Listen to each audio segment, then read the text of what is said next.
So again, under RMC number 087-2024, upon the passage or effectivity of the IOCTA, we have this particular question. Considering that the tax return filing is required to be done electronically, how can the attachments to the tax returns be submitted, if any?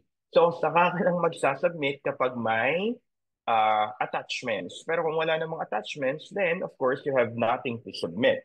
So the attachments shall also be likewise filed electronically using the electronic audited financial statements or EAFS or e-submission facility, whichever is applicable.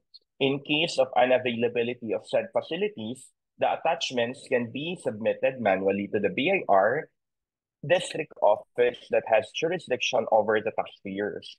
So ayon sa RR 22-2024, online or electronic pa rin ang pagpa-file ng ating attachments, as also answered under RMC number 87-2024.